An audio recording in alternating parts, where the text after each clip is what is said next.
كونوا بالعلم نورا يضيء الكون حبا وخطوا بين يدينا للمجد دربا دربا يا شبابا للعلا صانعين.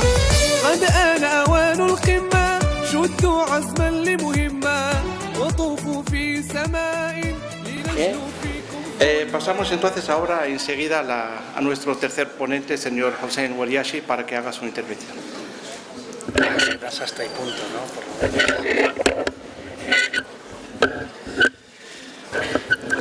Bismillahirrahmanirrahim. Sallallahu alaihi wa sallam wa baraka ala Sayyidina Muhammad wa ala alihi wa sahbihi. Assalamu alaikum wa rahmatullah. Buen día, buenos días, espero que todos estéis muy bien, inshallah, y que bueno, el cansancio de esta larguísima mañana no os impida escuchar ya el sprint final, los últimos 10-12 minutos, inshallah. Solían decir los romanos, el veneno está en la cola. Es decir, siempre lo más difícil está al final, pero también a veces lo mejor. Ante todo, agradezco la invitación de la feria, un año más. Así visitamos las diferentes ciudades españolas, un año en Murcia, un año en Barcelona, Madrid, y así a ver cuándo en Baleares. Inshallah. Bueno, antes de empezar me gustaría contaros un poco en referencia a nuestro tema, que es el discurso religioso y los jóvenes. Una combinación difícil de solucionar de momento, ¿no? Pero me gustaría a mí empezar con una leyenda para que entendiéramos un poco por dónde van los tiros de mi humilde intervención. Se cuenta que los británicos, cuando llegaron a Australia por primera vez, capitaneados por el criminal James Cook, sabemos muy bien que era en Australia una especie de cárcel de los malhechores de Inglaterra, es decir, para expulsar a los malos, pues mandarlos a Nueva Zelanda, a Australia, cuanto más lejos de la península o de la isla británica, mejor. Cuando llegan los británicos, se encuentran con un continente nuevo, con animales raros para ellos, y ven al canguro, ¿no? O lo que conocemos hoy como canguro. Entonces preguntan a los aborígenes, ¿qué es eso? ¿Qué es eso para apuntar, ¿no?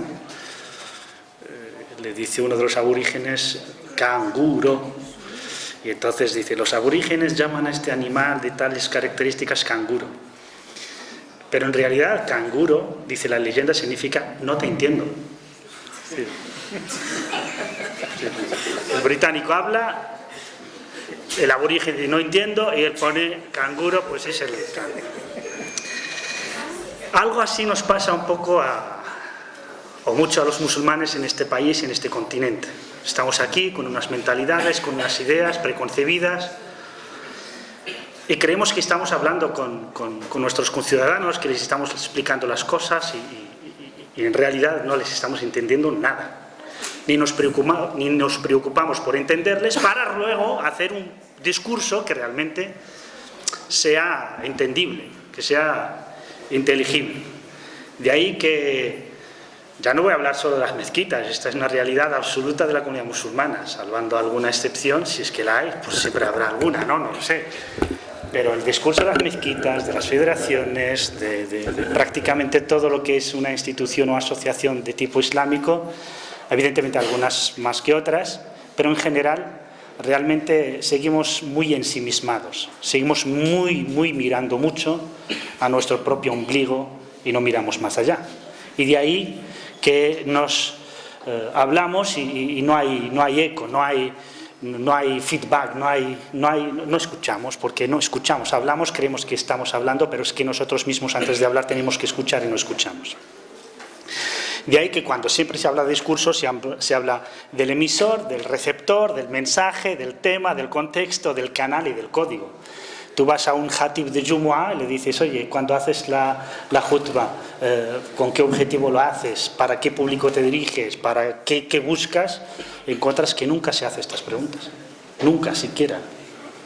Voy, cojo un tema, puede tener algo que ver, casi siempre no tiene nada que ver, y te exporta o importan problemas de fuera, realidades que no tienen que ver con nuestra realidad, etc. Todo eso dificulta en demasía un poco que podamos desarrollar realmente un Islam propio, genuino, nuestro, español, europeo, universal, todas las características de las que habló al principio el hermano Abdelaziz. Por cierto, le agradezco su intervención y al hermano Mohammed.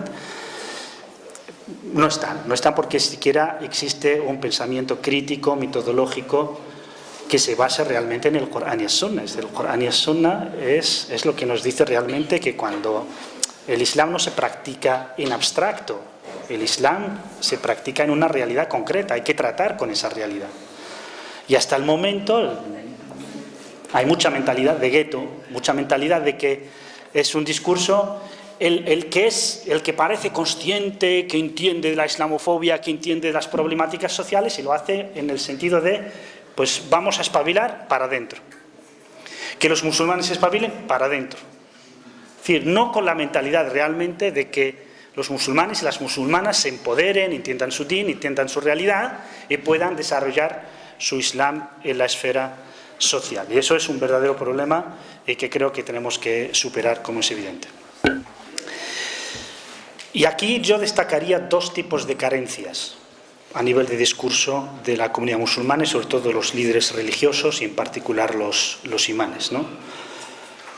Un tipo de obstáculos o carencias son propias, es decir, de la misma persona o comunidad musulmana.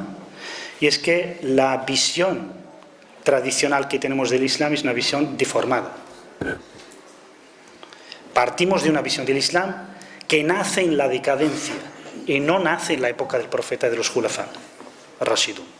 Por lo tanto, el no ver el Islam en su esplendor y verlo solamente a partir de una mentalidad ya muy condicionada y limitada por la realidad política imperial de los estados musulmanes, entonces eso limita muchísimo el discernir lo que es realmente el mensaje de lo que es el poderío de civilización y político desde los omeyas hacia aquí.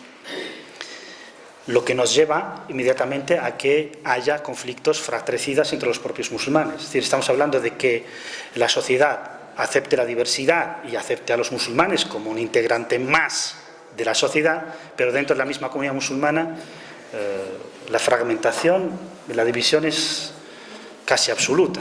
Es decir, dos personas, si no piensan igual, no se sientan juntas, no se creen posibles de llevar un proyecto común respetando sus diferencias. Eso deriva de esta visión decadente. Desconocimiento del sentido mismo del Islam como mensaje de liberación de la propia persona musulmana, de la propia comunidad musulmana y también de la humanidad. Por lo tanto, siempre estamos dominados con una mentalidad casi de cárcel, bajo presión, bajo límites, que no son límites que nos ha puesto el Corán y la Sunna, somos nosotros los que ponemos los límites. Y una de las cosas, por ejemplo, que a mí me fastidian mucho es siempre que veo algún tema del Islam, siempre va seguido dawabit y no sé qué. Cualquier tema, siempre, los límites y tal, siempre esa obsesión de cuidado con los límites, pero si eso va, se sobreentiende, es evidente, el halal bayin, el haram bayin. ¿Para qué poner límites a la gente? ¿Para qué poner límites al desarrollo de la personalidad del musulmán, de la musulmana? Siempre, cuidado, y así la persona pues parece que es mejor que no haga nada. Pasa con los jóvenes. Esto no puedes hacerlo, esto no lo hagas, esto no vayas aquí. No está... Claro, pones tanto límite, lo que está diciendo es quédate en casa y si eres bueno, pues vas a la mezquita y te quedas en casa. Punto más. No. Lo que hay que hacer es todo lo contrario, empoderar a los jóvenes, empoderar a las mujeres, a la comunidad musulmana, para que realmente se suelte y pueda desarrollar el Islam sin esos límites que nos autoimponemos o que nos impone el contexto y ojalá fuera el contexto actual. Es que son contextos ya sobrepasados, pero con diferencia. Lo que nos lleva a esa confusión entre Islam y cultura, Islam y tradición, Islam y costumbres, etcétera, etcétera. Luego se ha olvidado de la misión liberadora del Islam como llamada, como da'wah. Se entiende que el Islam pues únicamente tiene que ver con los musulmanes, o la da'wah solo quiere decir que el musulmán pues que ha descarrilado por el camino pues retraerle al camino, pero no se entiende realmente que es un mensaje para empoderar a las personas, para empoderar a los pueblos, para luchar contra la injusticia. Eso son obviedades en el Sagrado Corán y en la Sunna. Todos los relatos de los profetas son ni más ni menos que eso: ir a luchar de forma abnegada, altruista, sincera, honesta, para que las personas sean conscientes de que tenemos un sentido en esta vida, tenemos un cumplido que hacer y por lo tanto hay que ir a por eso. Luego, si la gente, pues, con este mensaje de liberación, entiende también el mensaje divino, pues lo abraza. Pero la misión del musulmán y de la musulmana, de las comunidades musulmanas, es ayudar a que las personas no estén sumisas a nadie que no sea Dios. Y cómo no, el Islam también es palabra, pero también práctica. Hay mucha gente, el Islam no es eso, el Islam no es terrorismo, el Islam es paz. ¿A mí qué me cuentas? Eso se lo puedes contar a cualquiera, a mí yo quiero verlo. Sobre todo en una cultura tan materialista, con la máxima de Santo Tomás ahí tajante. Si no lo veo, no lo creo. Pues ya está, tienes que dar ejemplo, tienes que mostrarlo realmente y no quedarte en que el Islam es esto o es aquello solo de palabras. Mientras tú dices que el Islam es paz, hay otros musulmanes que están matando a gente. Anoche o ayer, al mediodía, a las 2 de la tarde, había un terrorista que además le han quitado de la condena, de 28 años de condena en el Reino Unido por terrorismo, solo ha pasado 6 años, sale de la cárcel, apuñala a 5 personas y mata a 2. Ese ha hecho algo en nombre del Islam. ¿Qué he hecho yo en nombre del Islam para contrarrestar esa barbaridad? También es verdad que se hacen cosas que no son visuales, que no se visualizan, lo que me lleva a los obstáculos objetivos. Es decir, esto es ya subjetivo, nuestro propio, pero también tenemos que ser conscientes que el contexto, y a mí difiero con el hermano Abdelaziz cuando dice el salafismo que ha obstaculizado la inclusión, etc., algún papel juega, pero señalarlo como la razón principal, yo creo que es un error garrafal. Aquí hay un racismo estructural histórico que impide la inclusión de cualquiera y sobre todo si es musulmán, por lo tanto esa es la razón primera. Y es la que dio lugar realmente a que prolifere la visión salafista y no al revés. No cambiemos un poco la causa-consecuencia. Por lo tanto, es muy importante tenerlo en cuenta.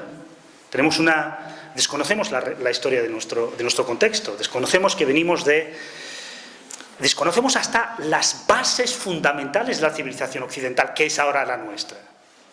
¿Qué es la filosofía griega, la ley romana y la espiritualidad cristiana? Son las 3 patas de la civilización occidental. Si lo ignoramos y creemos que podemos llegar a la gente, pueden entendernos sin tener en cuenta esta realidad, o integrarla en nuestro propio pensamiento para saber responder a los retos, es que estaremos haciendo lo del canguro. Sencillamente. Entonces hay que entender la historia de este continente, de sus sensibilidades, de sus tabúes, de sus miedos. Si no los tenemos en cuenta, pues difícilmente podríamos hacer que el mensaje del Islam pueda llegar. También es objetivo que no tengamos y no tenemos instituciones islámicas pues, que formen a los jóvenes, a los futuros imanes, a los futuros intelectuales, etcétera, etcétera. Eso ya lo tienen que resolver la FERI, la UCID, la CIA y demás instituciones, tanto en España como a nivel europeo. Y como no, también es objetivo que los medios de comunicación sistemáticamente machacan al Islam y a los musulmanes de forma muchas veces injustificada, solo responden a unos intereses determinados, y también en la misma guerra de los medios de comunicación, la geoestrategia internacional convierte el Islam en arma. Y cuando el Islam es convertido en arma, es muy difícil hacer a la gente que se pare un momento, que se detenga y reflexione. De hecho, se trata de eso, de que la gente no reflexione, de que la gente no piense, de que se trague, y por eso hay una sobreinformación y una sobreinformación que lleva a la desinformación. Por eso yo quisiera, digamos, para terminar y no tardar, que es muy importante el que salgamos un poco a la defensiva, salir de la mentalidad de al-hifz, vamos a que nuestros hijos preserven su fe, bueno, si estamos a la defensiva vamos a perder sin duda. La comunidad musulmana acabará disolviéndose y asimilándose y el Islam será una cosa testimonial nada más. Por eso hay que salir de eso de el maqasid al-shar'iyya, ¿no? Los fines de la Sharia, los 5 famosos, ¿no? Que empezaron con el Imam Shatibi, no empezaron, que los registró bien el Imam Shatibi hablando del hifz, preservar. Y no sabemos que él dice preservar, que estaba en Al-Ándalus, cuando se desintegraba Al-Ándalus, como estaba hablando, bueno, quedémonos con esto por lo menos, que hay más fines de la Sharia, hay más, pero por lo menos en ese momento preservemos esto, para que no se nos pierda. Y hoy día, que no queda ni eso, lo que hay que hacer es convertir el hifz, la preservación, en exigencia, en fines a buscar, a conquistar, a reconquistar estos fines de la Sharia para que la persona musulmana y para que la comunidad musulmana pueda desarrollar su Islam. No es que no vaya a haber retos y desafíos habrá siempre, porque es la voluntad de Dios, es la sunna de Allah, es la ley de Dios. Pero sí que podríamos ver los desafíos como los veían nuestro ejemplo a seguir, los profetas y los qa'imun, para poder desarrollar el Islam como tiene que ser desarrollado. Y como no, la mezquita tiene que ser, como bien decían los hermanos, tiene que ser un refugio espiritual.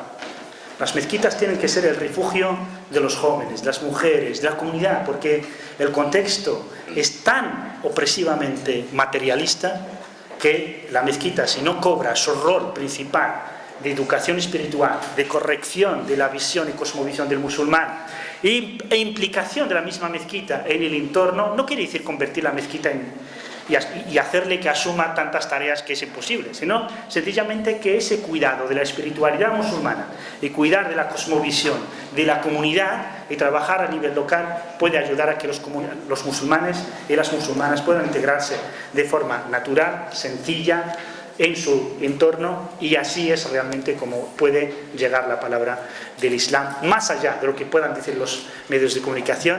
El ejemplo concreto en tu día a día, ese es lo que puede hacer que el Islam realmente llegue a las personas y sea respetado. Muchas gracias. Justo si fuera posible, el tema de la, por desgracia, de actualidad, y vivimos en nuestra carne cada día lo de violencia de género. ¿Dónde está la implicación de los hombres? Hablamos siempre de mujeres, mujeres, ¿y los hombres qué? ¿Somos unos meros espectadores? Es una pregunta, yo creo que muy adecuada y muy inteligente. Bueno, ¿ha habido alguna mesa de violencia de género antes o algo así? Creo que no lo hemos tocado, no sé. Bueno, total. Pero ha habido una... Mira, pues ya que lo dices tú, yo no quería meterme en la materia, pero bueno, ¿qué voy a decir? Es que esto tenéis que hablar vosotras. ¿Qué queréis que digamos los hombres? La palabra es vuestra. De las mujeres, sois las mujeres musulmanas las que tenéis que alzar la voz y dejar las cosas claras. ¿Qué voy a decir yo? Yo soy un tío y ya está. Quiero decir que sí, la que tiene que liderar esta lucha tiene que ser la mujer. Esto no quiere decir que los hombres quedemos al margen, pero estar al lado. Y la voz la tiene que tener, la voz cantante, las propias mujeres. No vamos a pensar por las mujeres. De hecho, este ha sido uno de los problemas del feminismo históricamente. Tíos que hablan y teorizan sobre problemas de las mujeres. Lo que hay que hacer es que... Perdón, es que la intervención ha sido por una interpelación de una persona... Yo no lo sé, yo solo estoy respondiendo, no estoy respondiendo a nadie, me ha dicho violencia de género. Pero creo que estamos hablando de mezquitas ejemplares, de tal, y nos olvidamos de hombres ejemplares y mujeres ejemplares también. Por eso creo que es el tema ya... A mí la violencia de género lo que me gustaría es decir, primero, que la voz de la mujer musulmana tiene que ser cantante y no puede estar detrás de ningún otro discurso. Tenéis la obligación y el deber islámico y moral de que desarrolléis vuestro propio discurso. No podéis estar detrás de otros discursos, detrás de otros... aunque las mujeres a nivel global comparten muchísimos de los problemas, pero sin duda no compartimos la misma realidad, no venimos de una religión que oprime a la mujer ni que oprime al hombre, y vuelvo a ese Islam liberador. Ese es el Islam del Corán y la Sunna, no el Corán interpretado por hombres sometidos a una cultura machista. Por lo tanto, sus fatuas, sus opiniones, su desarrollo de la temática ha sido en el marco de esa cultura machista árabe, tribal, etc. Pues yo creo que es muy importante tener en cuenta. Y luego, dicho que la mujer musulmana tiene que tener voz cantante, liderar este discurso, no someterse a ningún otro discurso, y avisar y subrayar sobre ese tema de género. Solamente estudiadlo bien y profundizad en ello, y no caigáis ni caigamos, me refiero a mí también, en la trampa de quienes quieren, pues bueno, someter a la humanidad a una ideología totalitaria que quiere desnaturalizar la realidad biológica, física, mental, espiritual del hombre y de la mujer. Por lo tanto, cuando hablamos de género, ya estamos quitando el tema de mujer y hombre y estamos hablando de más géneros. Estamos legitimando a géneros más allá del hombre y mujer. más allá del sexo femenino y del sexo masculino. Hablamos de más géneros, por lo tanto hay que tener mucho cuidado y no caer en el discursito fácil de parecer cursi, musulmán moderno, musulmana moderna, feminista, feminista. Son dos observaciones que hay que tener en cuenta y no quiero desarrollar el tema. Volviendo un poco al tema del salafismo. El salafismo tiene un discurso caduco. El salafismo no puede sobrevivir fuera de un ambiente turbio. Es decir, el salafismo general, y no me refiero al salafismo en cuanto al seguimiento, digamos, estricto del Corán, la Sunna bien entendido. En ese sentido, prácticamente toda la umma es salafí. Todos nos declaramos salafís en ese sentido, de seguir los pasos del profeta, de los sahaba y de los hombres que han guiado a esta umma. Me refiero a esa visión distorsionada de tomar a algunos intelectuales o sabios o eruditos musulmanes del siglo VIII, del siglo VII, del siglo IX, que fíjate, 9, 8 y 9 y 10, como referentes que nos explican el Islam como es. Y es así, ellos han vivido su realidad y han hecho un ijtihad en su realidad, chapó, por su época, pero no tenemos por qué someternos a ese ijtihad. Tenemos la obligación como musulmanes del siglo XXI, en nuestro propio contexto, de hacer nuestro propio ijtihad y de no someternos a esa idea. Que el salafismo, así, de forma generalizada, sea una amenaza para Europa, no lo es. Pero sí se puede convertir, y de hecho, de alguna manera lo ha hecho, en una especie de mal que puede conducir a jóvenes desesperados, estoy hablando de aguas turbias, de aire contaminado, a caer en la trampa identitaria, al igual que hay otros jóvenes desesperados que caen en las manos de los neonazis, de los extremistas o de los antisistema violentos. Es decir, es una cuestión a nivel psicológico y social, es la misma. Cada uno se tira, al igual que hay otros que se tiran a las drogas, a las casas de apuestas, etc. Es decir, hay que entender bien la realidad y por qué algunos jóvenes se sienten tentados por algunas cuestiones extremas que pueden ir en una dirección o en otra. Por lo tanto, acabando con esto, decir que el salafismo además está alimentado, forma parte de una geoestrategia de división, etcétera, etcétera. Pero los musulmanes, cuando yo me refiero al Islam, que el Islam, una especie de Islam tradicional, y lo contrapongo al Islam del Corán y de la Sunna, lo que estoy diciendo es que el Islam que nos ha llegado actualmente, que la inmensa mayoría de los musulmanes entendemos por Islam, no alcanza el nivel del Corán y de la Sunna. No lo alcanza, está muy por debajo. Ha habido, y si no lo vemos, y si no estudiamos nuestra historia como musulmanes, si no lo vemos claramente, no podremos no solo entender lo que ha pasado, tampoco entenderemos nuestra realidad actual y muchísimo menos entenderemos hacia dónde va nuestra historia, hacia dónde va el mundo y sobre todo el mundo del Islam. Esto es así de realidad. Hay hadices a mansalva, no quiero aquí recitarlos todos, pero ¿por qué no tenemos el mismo Islam o lo entendemos al nivel del Islam primigenio? Porque sencillamente hubo una usurpación, un robo del mensaje del Islam por parte del poder político. Y por lo tanto se prohibió tajantemente a los eruditos del Islam hablar de asuntos públicos. Es decir, ha habido un desarrollo abismal, brutal, en cuanto a cuestiones de fiqh. Si podemos aplaudir o no, si puedo poner las manos aquí. Te encuentras tomos enteros que hablan de unos detalles casi insignificativos. Pero cuando hablamos de teoría política, de gestión del Estado, de gestión de la sociedad, cuando debíamos los musulmanes dar realmente todas estas teorías que han salido en la Ilustración europea, cuando teníamos esa oportunidad no lo hicimos. ¿Por qué? Porque sencillamente hubo una usurpación muy temprana de la legitimidad política, que era la política o el Estado al servicio de un mensaje de valores universales, a usurpar ese mensaje y a utilizarlo de forma egoísta por cada dinastía que tenía. ¿Y qué mentalidad se nos ha quedado? La mentalidad de la fragmentación y de la visión fragmentada. No vemos la globalidad. Si podemos salir de este sectarismo, de esta visión fragmentada y poder ver desde lo alto de la historia cómo realmente es el mensaje del Islam y a qué viene el mensaje del Islam para tanto musulmanes como para el resto de la humanidad, veremos realmente que el Islam rompe todas las cadenas que podemos imaginar, todas. Y espero, ojalá, algún día lleguemos a tener esa conciencia y podamos desarrollar nuestro Islam en nuestro contexto. Gracias.